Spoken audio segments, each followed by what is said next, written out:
रिक्षानं चाललोय। यापूर्वी एकदा बदामीला रिक्षा केली होती, ते आठवायचं कारण त्यावेळेला बैलगाडीत बसल्यासारखी दनादन होती। मंदार आपण आता कुठे चाललोय रिक्षाने? जेवायलाच आहे बाकी बिहारीला।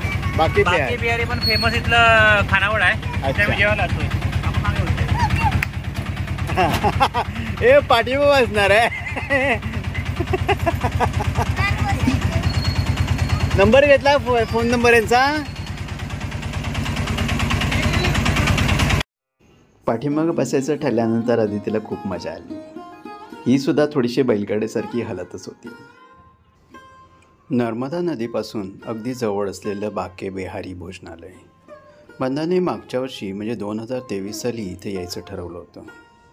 त्यावेळेला बाके बिहारी यांचं लॉजिंगही आहे ते बुक केलं होतं, पण त्यावेळेला इथं प्रचंड पाऊस पडला।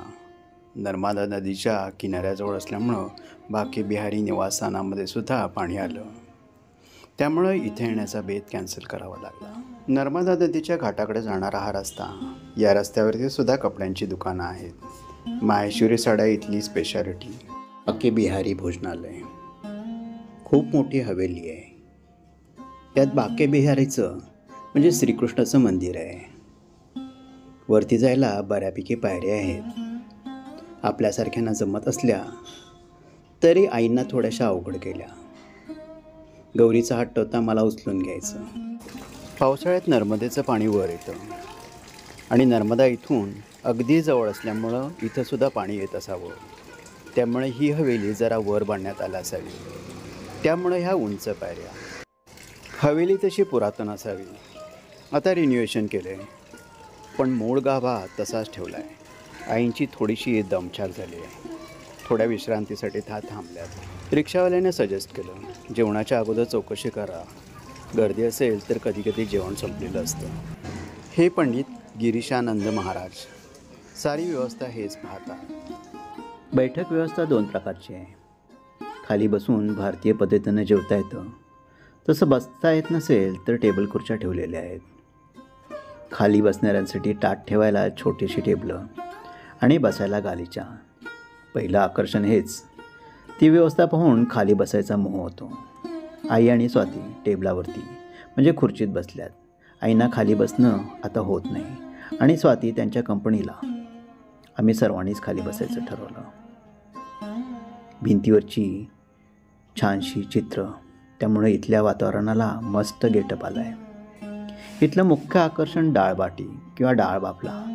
तुपात भाजलेल्या गव्हाच्या पिठाचे गोळे करतात, त्यात ओवा घालतात, त्यावरती भरपूर तूप आणि डाळीत कुस्करायची आणि खायचं। उत्तर भारतातलं हे आकर्षण। त्याबरोबर डाळ, कढी, गड्डे की सब्जी, बटाट्याची जिरे घालून केलेली सुकी भाजी, पापड, लोणचं, चटणी, त्याबरोबर चपाती आणि भात, आणि मुख्य म्हणजे बेसनचा लाडू। हे सर्व अनलिमिटेड आणि हे सारं जेवण तुपातलं। स्वीट डिश म्हणजे लाडू हवा असेल तर 180 रुपये ताट, नको असेल तर 150 रुपये। आम्ही गेलो असताना त्यावेळेचे दर। इथे येणाऱ्यांना एका गोष्टीचं आकर्षण असावं, खाली बसून जेवणाची सुरेख व्यवस्था। या जेवणात कांदा लसूण वापरला जात नाही। दुसऱ्या बाजूच्या दरवाजानं आत गेलो। उत्कृष्ट रीतीनं मेंटेन केलेली ही हवेली। मारुतीचं मंदिर,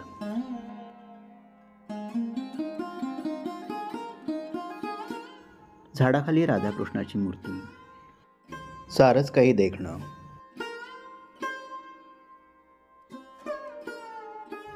आतल्या बाजूला मंदिर बाके बिहारी यांचं म्हणजे श्रीकृष्णाचं।